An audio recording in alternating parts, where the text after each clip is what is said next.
Welcome and good evening, good morning. Hello, everybody. Today it is my pleasure to have a European guest panel brought together.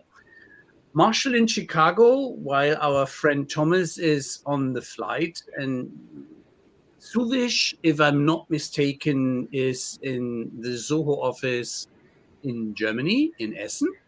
Is that correct? And Sridhar, I presume you are in the Netherlands in the moment. Yes, that's right, Ralph, in Cool. Utrecht in the Netherlands. Fantastic. Gentlemen, we are very grateful that you are with us today and that we have an opportunity to talk a bit about what is a real challenge if you came over in your business lives and have analyzed how the adoption of software as a service is running. And you have chosen from day one with Zoho to go for a software as a service architecture, how the adoption is in the current economy in Europe, over the world, and especially to be a bit homeland and patriotic, as I know the German angst is a challenger, how the adoption is here in Germany. So first would like to welcome our guests. Thank you, Sridhar and Suvish, for joining on your screens. And ladies and gentlemen, we have here a competence and expertise team together, and we are grateful that I would like to start with Sridhar with a short introduction about your business life and what you have been taken up for roles. And I'm very happy if you share something private with us, and then we go over to Suvish to do the same. Sure. So first of all, thank you, Ralph and Marshall. We're missing Thomas, of course. Thank you for hosting us. Very gracious of you to do so, and we're an honor to be here because both Suvish and I, we watch your show very regularly, so it's an honor to be here for us, and we really enjoy your show. So I'm for folks who are joining in. I'm Sridhar Iyengar.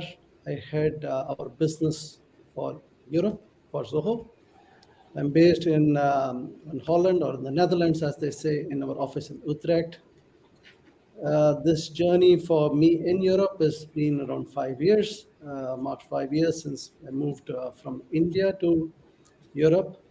And in my previous life, also at Zoho, well, because I've been at Zoho for maybe 27 years, day one, uh, with a background of products and technology and engineering and so on, moving now into a very different role of discovering, evangelizing Zoho and growing our business here in Europe. And of course, that means understanding how things work here as well. So that's a little bit about me. That's very cool. One could not say that you are a job hopper. Yeah? Right, the opposite. Oh, that is Right, the opposite. So it looks like you love what you do. Isn't that fantastic? absolutely. Because at the end of the day, that's if you don't love what you do, I mean, you have to see at the end of the day what is it amounting to and whether it's worth it, right? We put in so much of effort and energy, and things have to count. And if it's not fun, then it's not fun worth doing, right? That's what they say. So you only live once. Uh-huh. I would like to hand over to Suvish, who I had the pleasure to know a little longer than than Sridhar. And I was participating, at least remotely, on your move between the worlds with your whole family and finding a new place here in Germany, in Essen. So tell us a bit about your business life and what you do in Zoho and what you have experienced so far. All right, thank you, Ralph and Marshall and Thomas for inviting us on this episode of your CRM Convos. I think it has grown quite well since the first episode I remember. I think one of the first episodes I was back in India during the Absolutely. pandemic. So good to see the growth. I am part of the Europe team, Europe business unit. I lead the marketing for our business here in Europe. As far as I think, as you said, I moved to Germany about 1.5 years, almost 2 years now, and finding a life here. Today, my daughter had her first school day. So I think that is one first German experience of the first school day. It was nice. I think slowly we are looking at new experience, both at business and personal lives, right? I think from business standpoint, I've been associated with Zoho for a long time, so kind of don't remember my other experiences much. And this It's is driven everything else out. yes, yes. As far as I think, we started same with this Europe project or Europe journey about 5-6 years ago, and it's good to see where we are going. There's a lot to be done, but we are optimistic on what lies ahead of us. That's cool.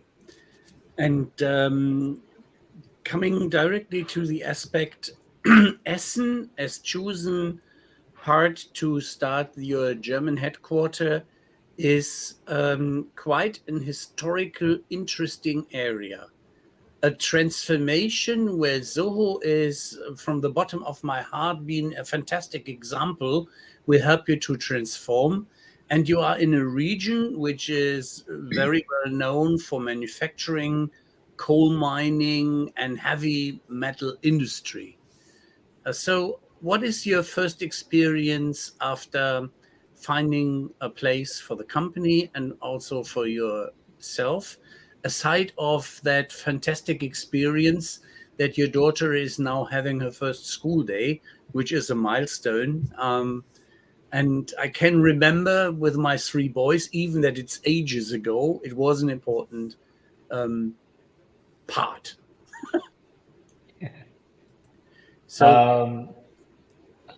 I think when Sridhar moved here first, the thought process was to continue with our philosophy of building offices away from the major town areas and not to contribute to the already existing problems that the cities have. You've seen that, you've heard that from other leaders from Zoho as well. So before I moved, I think Sridhar did a lot of research on which place to choose, and I think that's how SN came up. And like you rightly said, Ralph, this has been the industrial belt for a very long time. You have some of the largest multinationals over here who've played a significant role in the industrial era. So for us, it's about finding the right place to put our roots, and we think we have the right place of choice right now, and it's been helpful, to build the business here, or at least to kickstart.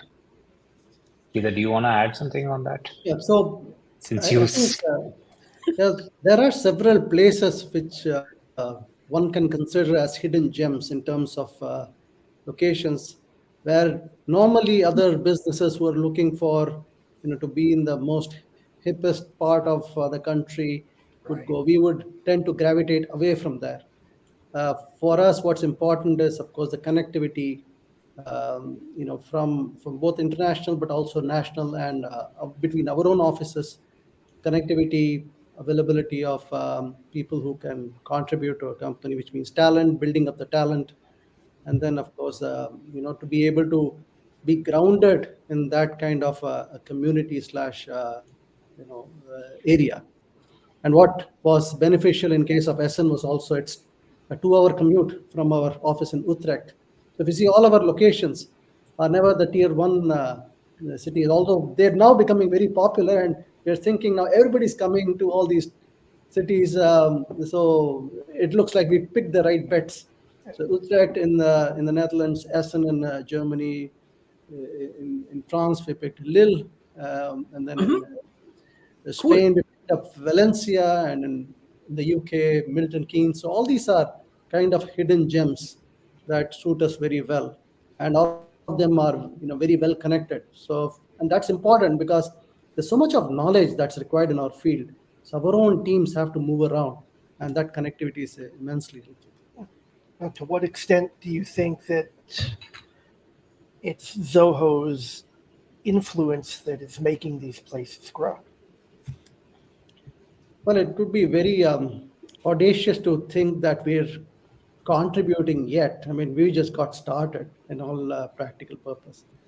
So what we are doing here is to understand how things work, right? Because that's again part of the journey. That's again part of our move, and the entire thinking behind what we call transnational localism is to understand how things work, and then put that in context of what Zoho does and how Zoho thinks and operates, and bring in this blend of what could be done within the country. And that's again not easy to in the European context, right? Because it's not one country you're talking about. That means understanding how the German thinking goes in Germany, and then French thinking goes in France, and then let's say how things operate in the Benelux and in the Spanish market and the UK market. So in that sense, it is a level of complexity, but then given that we are doing this for long term, it's definitely worth it. So we have at this point, to answer your question, Marshall, so we are at this point, we placed ourselves here, enjoying the experience, trying to understand, and then see what our customers or even partners are looking for, and be able to meet those needs. You crawl, you walk, then you run. Absolutely, organically, one step at a time. And what you are too shy to mention, as long as we're talking just starting up, is that you have a strong partner network established already, such as you are not starting from scratch, but it is that you follow the growth your partners have started and supporting them from your European bridgeheads, to call so. And Utrecht is quite attractive. I have been to Utrecht as well, and I enjoyed it very much. And as a matter of fun fact, my son is now no longer working in Amsterdam, but he is working for an artificial intelligence-driven company, which is in Utrecht. And so he is regularly commuting on the train. And picking Essen was, from my perspective, being born in Cologne, a very attractive one, because it has, from the railway system, an even better connect to some areas as Frankfurt would have. Frankfurt is nice for flying, but you have now to choose, and you have to make the hard choice to going either from Amsterdam or from Düsseldorf or from Cologne airport to find your connecting flights to your convenience, either to Valencia, which is a fantastic place. And there is, as I wrote already, Hidden Gems is a fantastic description for both of your other mentioned European subsidiaries. Talking about Europe and locations, how do you see in the moment the development in Europe from your perspective? Are people accelerating, or are they still in the recovery from COVID, or are they putting their feet on the brake again? So would you like to start on that one, Sridhar? Sure. Thanks, Ralph. So I think it's a loaded question, and there's a mixed bag of responses there. Fair enough. And so if you look at it, I think from a work standpoint, how people work in their daily lives, I think everybody's made adjustments to a new model let's say post-pandemic and all that, and how they adjust to the new way of working. And a lot of that has to do with remote/hybrid working, if you're working in a a corporate setting. And from a business standpoint, they're also trying to adopt this model. And you're seeing this everywhere, where this has accelerated the adoption towards digital technology, and some people call it digital transformation. And that's not like it's not like an on-off switch. It's a continuous journey, right? So and once you're on it, you can't get off it, because it's a one-way direction in that sense. And this is the interesting point of where we are, because this is also a market segment that we play into. So this is interesting. And then, well, companies and this adoption itself varies from company to company, depending on the size and the market they are in. So everyone would have a different pace of adoption, but the direction is very clear. How they get there and in what time frame is something that they see and adjust based on their needs. Some companies, some countries which may be more conservative may take a wait and watch approach, or small iterations, and then before they press the accelerator.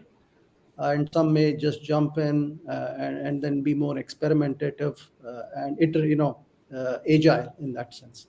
Depends on the type of business and companies and risk awareness, as they call it.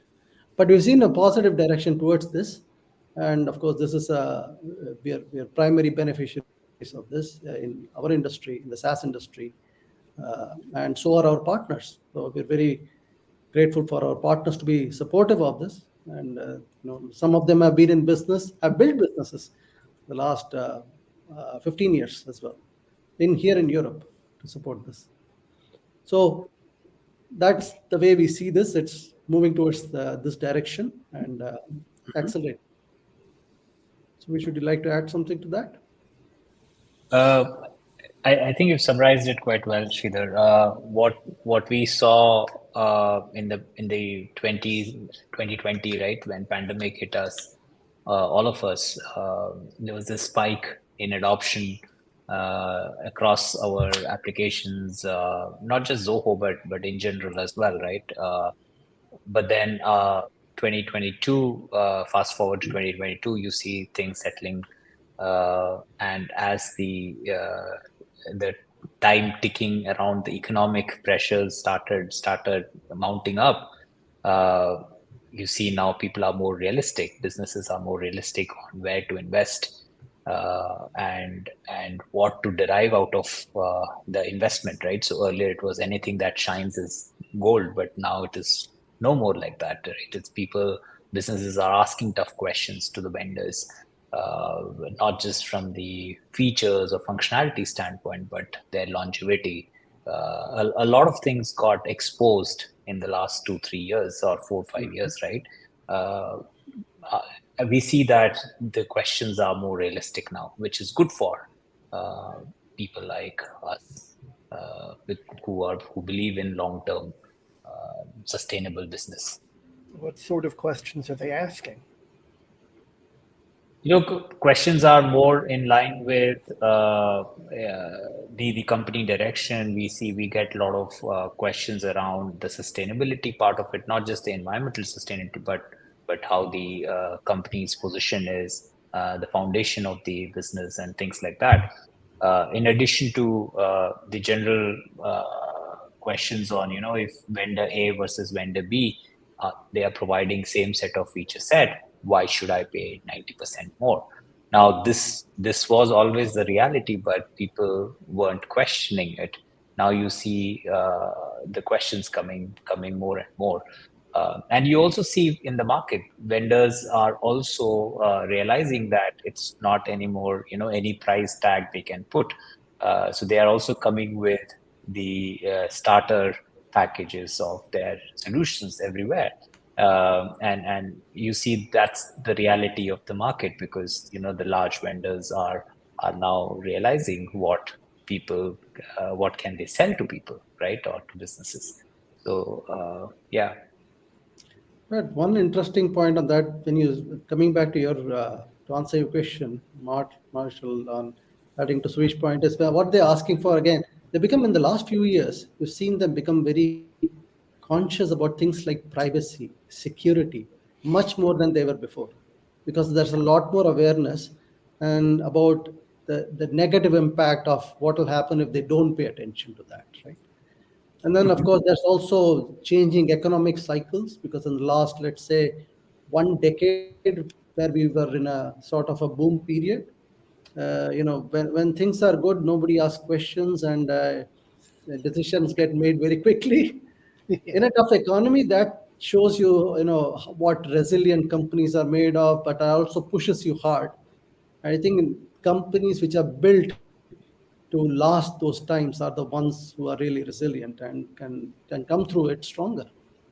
And I think we are entering those times, just to put things in context.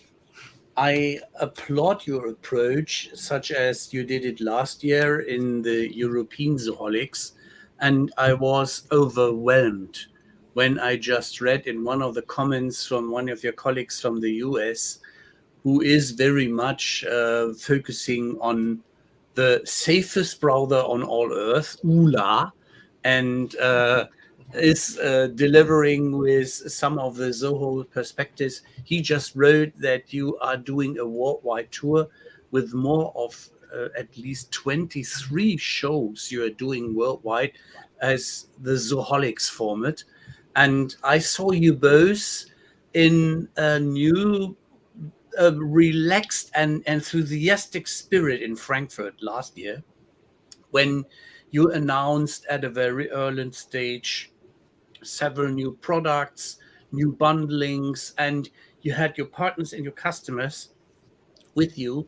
And it was like a starting point. Everybody was excited and going forward. And on that energy, I would like to know, are in the regions the easiness of going from, for instance, an old architecture to an SaaS driven architecture, that it is easier? Germany, for instance, and Switzerland are known for their classical client server approaches, when I don't know where our friendly British island people are moving forward. And from my own experience, you can catch with some very innovative people, but you have also some very cautious ones. And I honestly don't know how the adoption rate is in the Netherlands and in France and in Spain. So I'm curious on that. And I would like to start with Suvish on that one. Okay, so it's an interesting topic. We have moved from the PC era to SaaS era in the last maybe 20-25 years, right? And we've seen that transition happen so rapidly. And Zoho was at the forefront of this SaaS.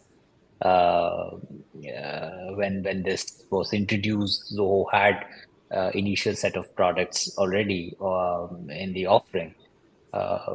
And in the last, I think, 8-9 years, you see that adoption growing quite rapidly across different streams. So if you see the PC era to SaaS era, the development, distribution, the economics of it, the way people interface with the products, all these have changed, right? And it's for good.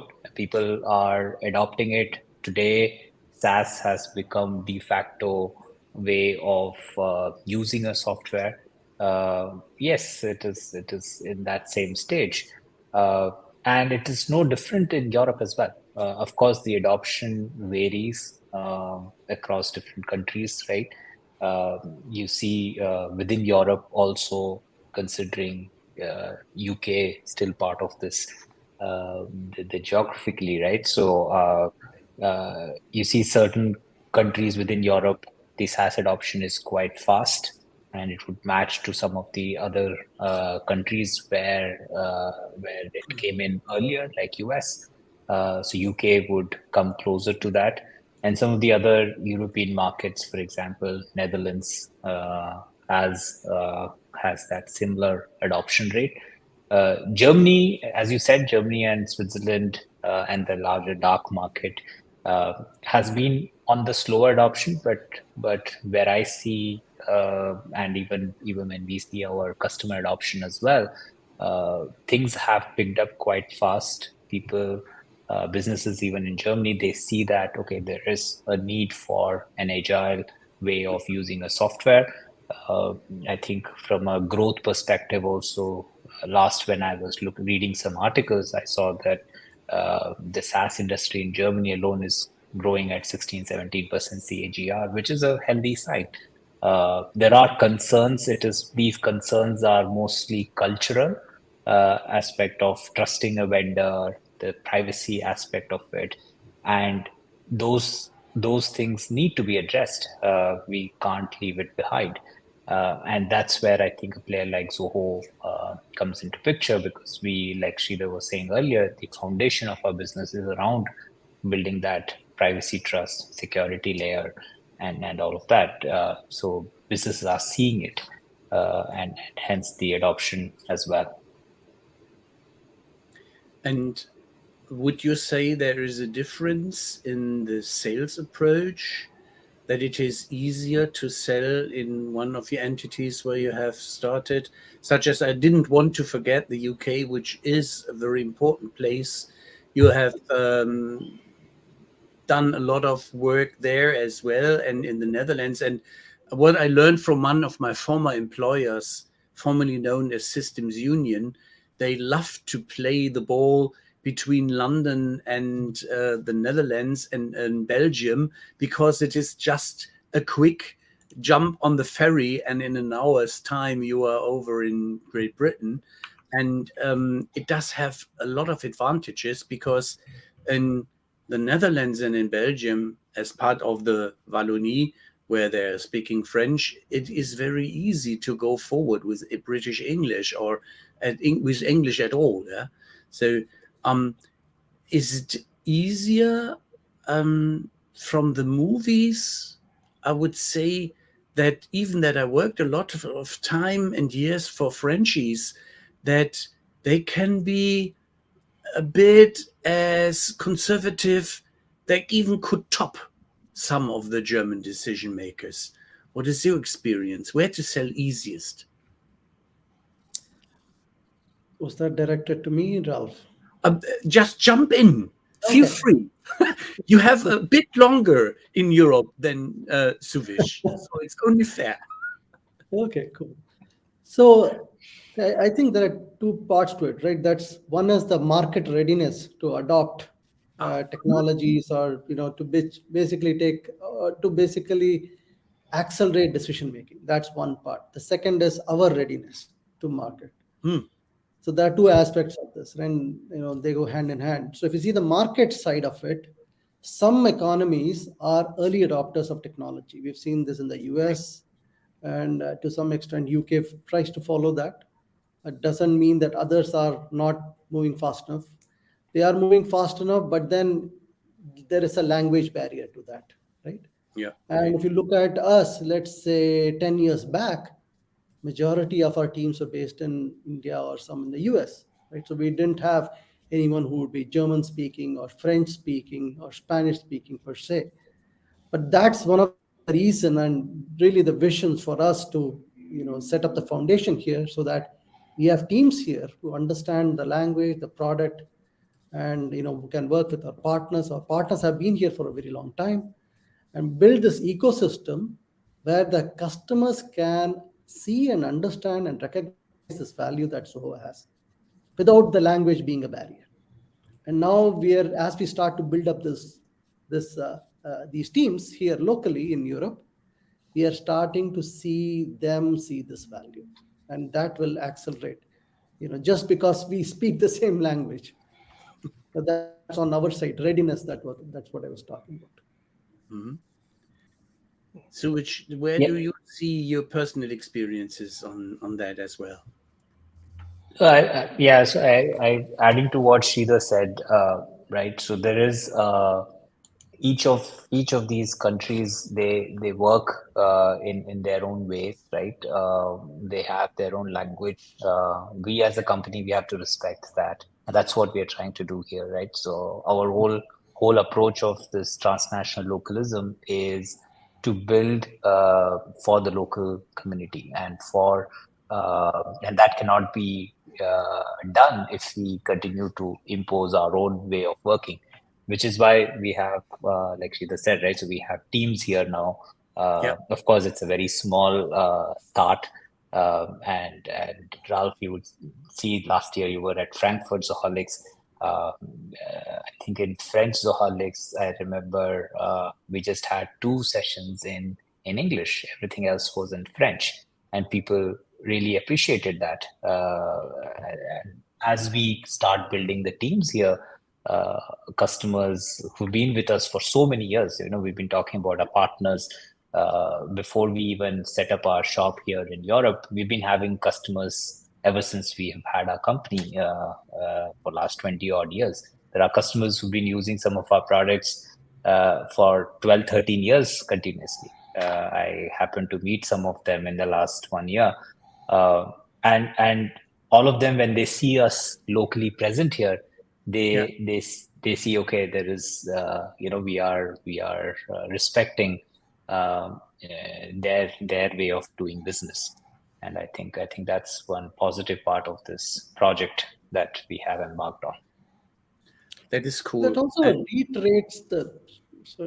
reiterates our commitment to the market, right? So we understand, right? So you've been in business, but now you're here, you're building up teams, you're engaging with them, having this interesting conversation on how to solve problems, business issues, and they can see that. And that goes a long way in building this trust. These guys are, on the right direction.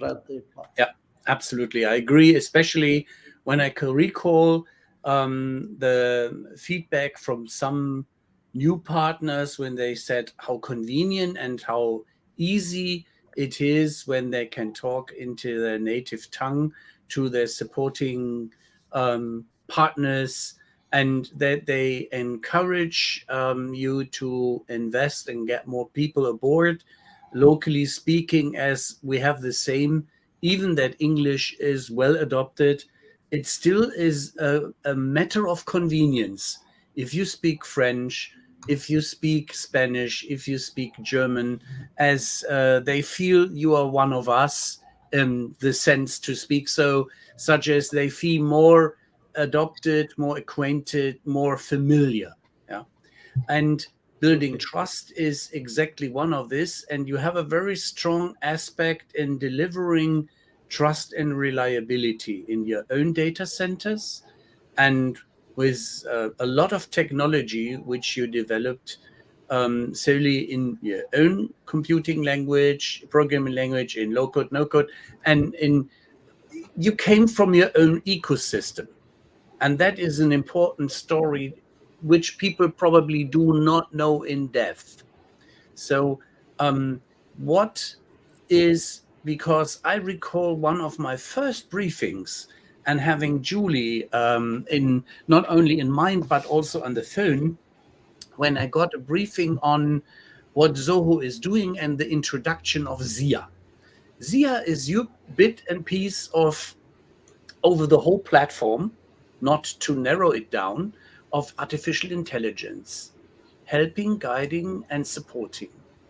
And with this helping, guiding, and supporting, I would like to throw the ball into your field, as you have published an article, Sridhar, about the adoption in a changing world, what employees, human beings, and organizations are facing and focusing on, and what's going to happen. Right. So, just to pick up on the topic of ZIA, and ZIA is our AI intelligence, artificial intelligence capability in our Zoho ecosystem. It cuts across products, technologies, and applies AI to various aspects of solving problems. And I think today, given the context of the pervasiveness of AI, there's also like a tool, right? It can be used for good, and it can be that could be downside to it. So there's also apprehension whether AI is going to get rid of a lot of jobs, and that's not necessarily true, right? Because at the end of the day, the human ingenuity and the let's say ability to take the right decision, judgment, those cannot be automated. There still needs to be a human mind or brain working on that. So talking about our own AI initiatives, we've applied this across different product lines to solve customer problems, to help them improve their efficiency, how to basically do things faster, especially when there are vast amount of data involved. Because you have to recognize the strengths of everybody. Machines are good at processing high volumes of data very quickly.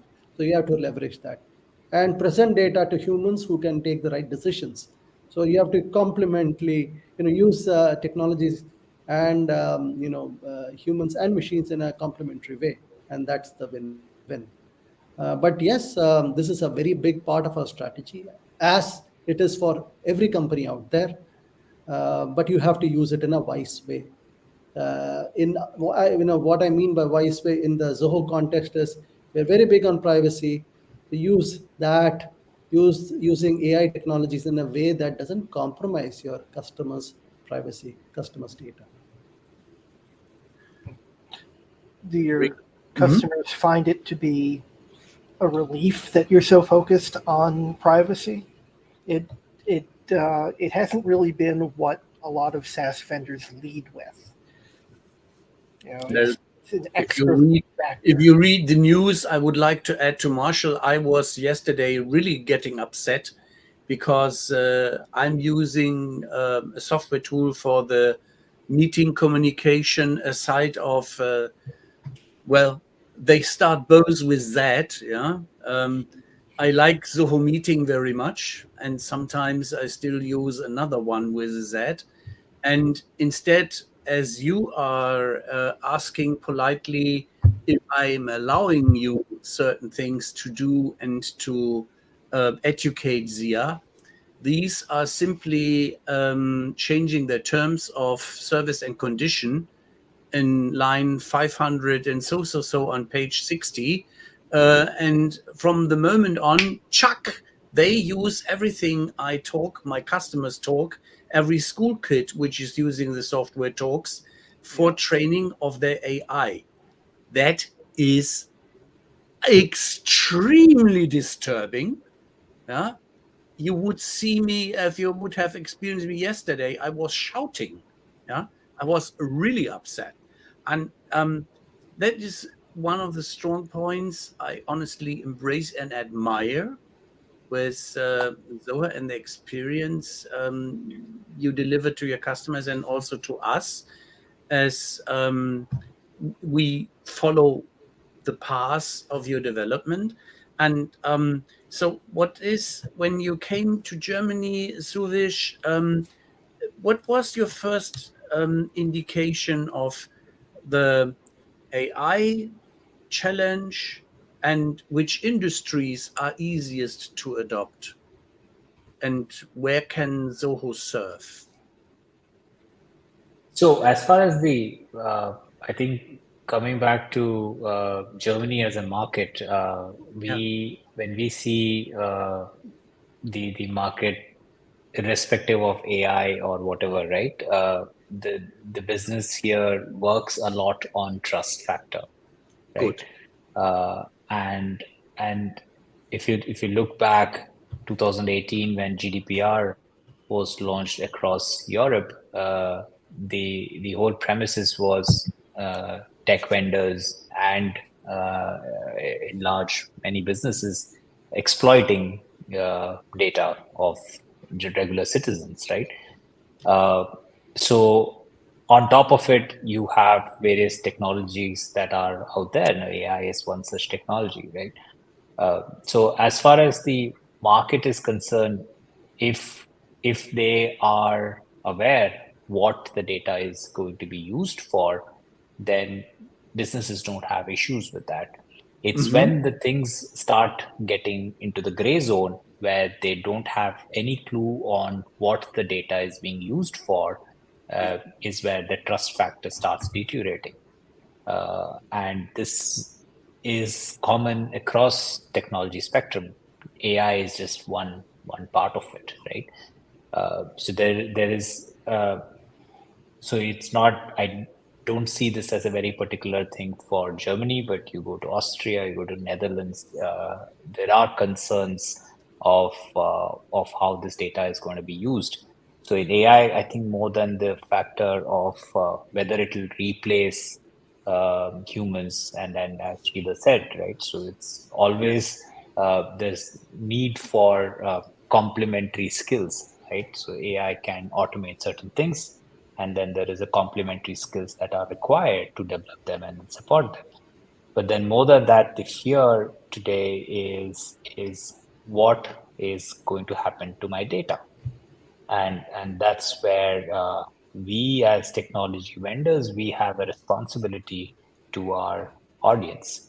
That is why you would see in every at every stage, whether you're using Zia or whether you're using our interface with ChatGPT, we notify our users, our customers, that hey, this is what we are going to do with your data. Hey, do we have consent with this?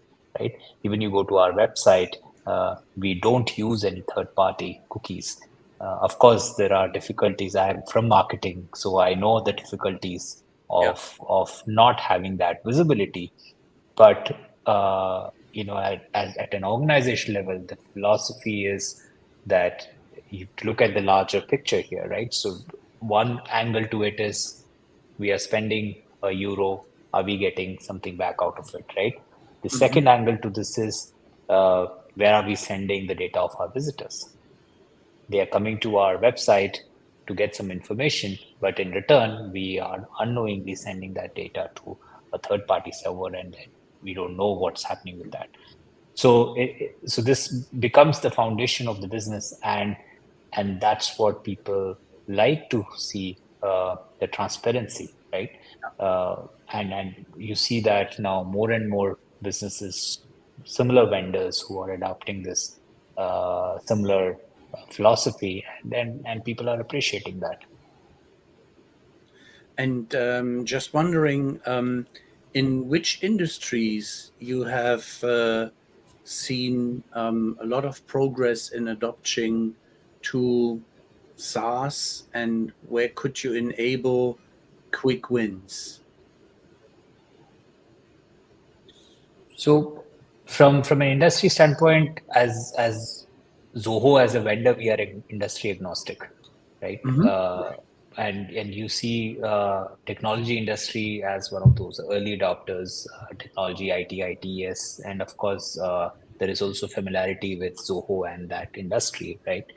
But we are also seeing some of the traditional industries now picking up the steam. So manufacturing, for instance, post-pandemic, we've seen the travel and tourism industry picked up quite well, and we have got some really good customer stories coming up from that industry as well.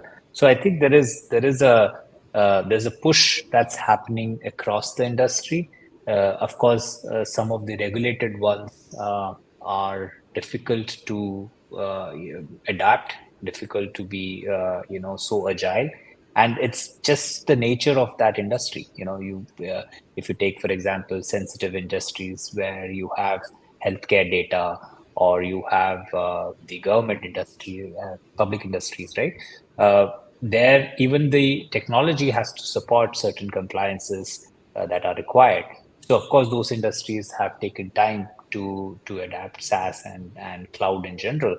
But when these compliances are followed, we see that with Zoho itself, right? So we have certain compliances that now we follow for healthcare and for various industries. We see once those compliances are followed, you see businesses are happily adopting it. They are getting into that bandwagon of going SaaS, going cloud. Yeah. Just to add to that, there are also certain industries that have realized that going digital can really enhance their ability to serve customers, or for them to become more efficient to run the business. E-commerce is one example, right? The entire retail / commerce / e-commerce, digital platforms for that. That's one example. Second is logistics. There are so many moving parts. Without the digital fabric stitching all these together, it would be very, let's say, very slow moving, or either very difficult to make sure that everything aligns. So some of these, and logistics I mentioned because, of course, the Netherlands is a huge hub for logistic companies, and also because you have the port of Rotterdam, largest port in the European region. So we are seeing adoption in these segments or these industries that where digital tools and technologies can add a huge value in running the business faster, efficient, and they become adopters just because it's going to help them. Then they start looking at what's the technology to support their digital platform, who are the vendors, what tools should we choose, and things like that. Yeah, it's just to add to Sridhar's point. There are two stories that comes to my mind because we were talking to those customers. There's one from UK and another from Spain, Madrid. In UK, this is a jewelry company about 100 years old. They've been doing all traditional, and they are at Zoholics, by the way, next month. They're going to share their story. 100 years old jewelry company. The next generation of the company, they decided that it's time for them to go digital e-commerce, and they have built that entire platform on Zoho, which now they're going to share that story at Zoholics. Similarly, in Madrid, we built this. We were talking to this customer, our team in Spain. It's a second or third generation family company. They make doors and windows. And the new generation came to the company, they see that the old processes are not good enough for them to scale because they've been getting a lot of orders because of their craftsmanship, and now that craftsmanship has to be supported by the digital change, and that's where they see Zoho as a good alternative. And when you see the industries, these industries who are slowly picking up the journey to going cloud, what do they need? They need something that is simple, right? And something that doesn't cost them the whole business, right? And then something where you have the expertise available locally, and that's where we try to fit in. And you see that the adoption going up. You're delivering a fair value for the money. If it's euro, dollar, or rupiah, it doesn't matter. It is simply that you have a big heart and a smart mind to deliver benefits, which I embrace and what I honestly like very much. And starting from the lower end with Big In, which is a fine and good starting point, with the word game, it's not as big, but you are in, and it is easy to apply. It is easy to use, and you have no stress in migrating to the next bigger brother, CRM or CRM Plus, from just my CRM focus speaking. And you have a complete ecosystem behind it. So where do you see, starting with Sridhar, the advantage, if there is one, as a suite vendor towards a best of breed vendor these days?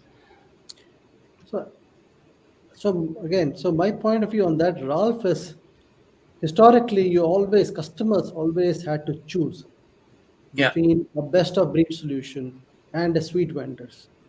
Typically, a best of breed vendor would be a vendor who's focused on just building one solution for a very specific purpose. And suite vendors would be larger vendors who would have accumulated smaller companies, products, or technology, and bundled it up into these suites. Although it's a suite, it wouldn't necessarily work together in a very seamless way because it wasn't designed to do that. Right? With Zoho, the approach we have taken is we provide really options to our customers. So you gave an example of Begin. Begin is our entry-level CRM pipelining tool. A customer could come in at that point, and then if they're a very small company, enter at that point, and as their need grows, grow using any other tool of choice within the Zoho ecosystem, either for their own increasingly CRM needs, or it could be for a completely different reason. Right? It could be for customer support. It could be for automating their own internal office productivity. It could be for employee engagement and so on. Right? So the way we've gone about in building these is, although they are bundled together or available as a suite, but these are all also available as individual point applications. And these point applications are meant and designed to be best of breed within their own category. Mhm. And that's how we structure our own teams as well. So each one of these is basically a team that is focused on being the best application within its category. Let's take CRM, for example. CRM is looking at how do I become the best CRM in the world. They're not worried about if I have to become a suite. That's basically the Zoho One team would look at being a suite, or a CRM Plus is looking at how do I become the customer experience platform. So each one of our products have this focus. The teams have the focus of being the best of breed in their own, but they're also built on the same platform. They are designed to work with each other, and they will reuse capability in a way that makes sense to solve complex problems.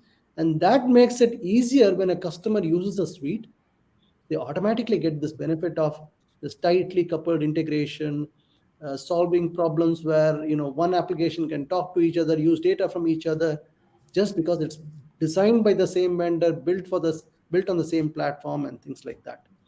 So, and that is so we basically offer two models depending on what the customer wants. So they don't have to choose. If a customer wants to go in with a suite from day one, they can. Or if they want to start small with one product, they can, and eventually get into a suite, or not if they decide not to. It's their choice. And starting small can be very small.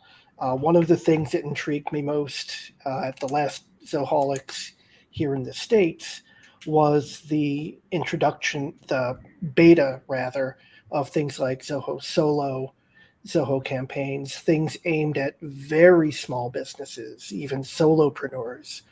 Has there been much adoption of that in the European markets yet?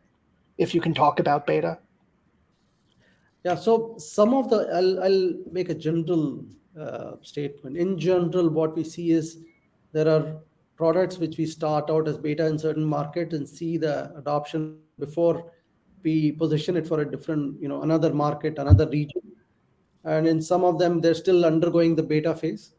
And because it's also a validation for us whether this would be applicable. Because if we want to take one product to another region, there are other considerations such as language support and whether the user interface supports that, customer support, do they speak the same language, are partners educated on how to position and offer these tools, how would they work with other tools in the same market, things like that. So some of them have not yet been adopted by, not yet been positioned in the European market. Right.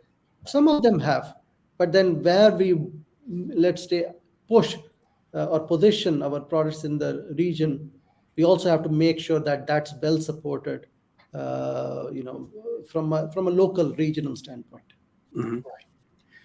As Suvish gave me a fantastic moving part in getting customer examples, customer stories being told, and Marshall jumped on that one as well, as that was intriguing him on we analysts and our journalist colleagues are always very keen on having an unguarded, not watched or overseen conversation in honesty and trust.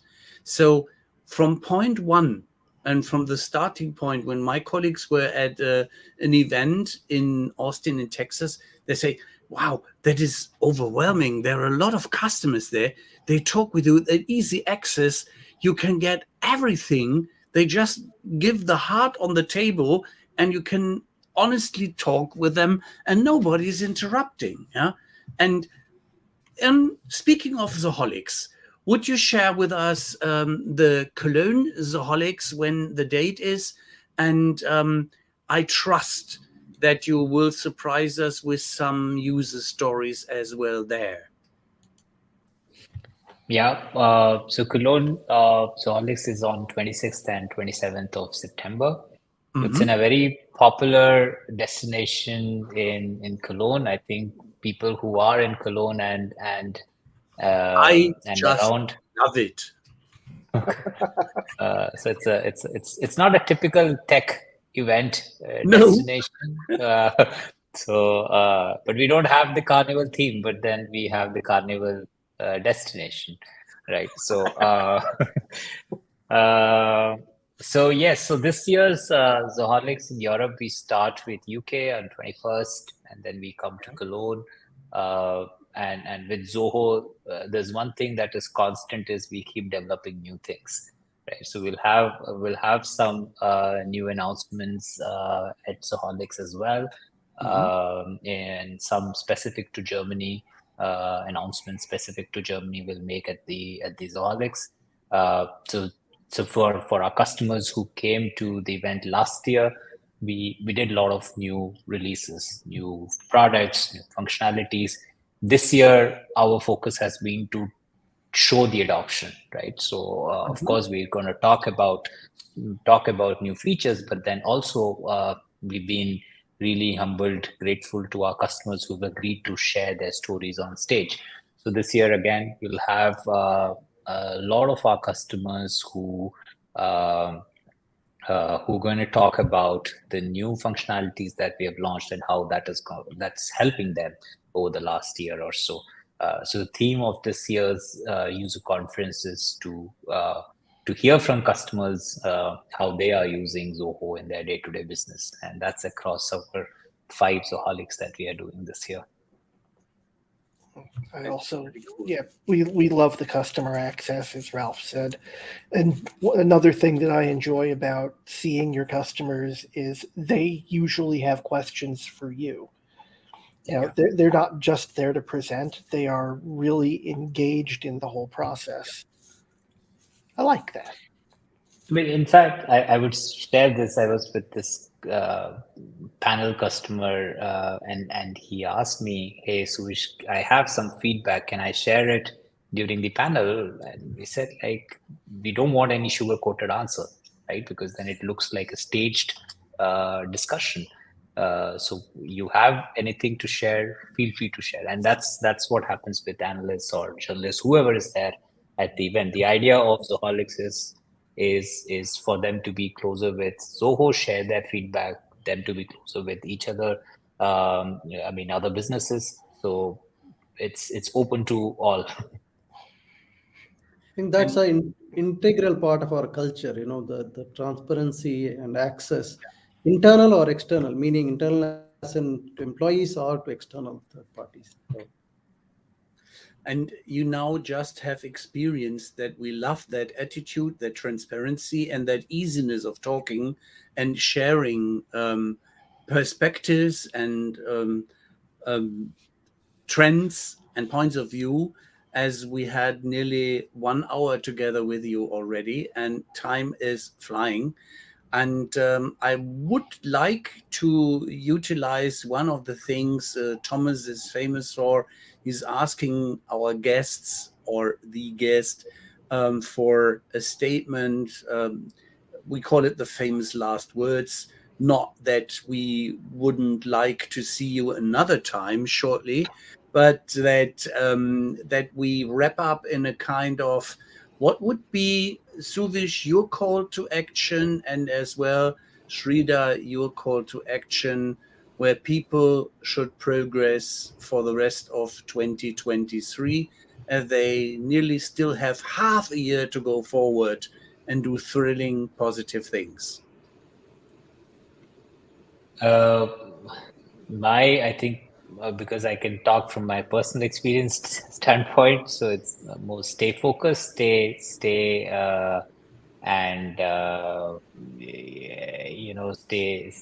focused. Yeah, that's I think the main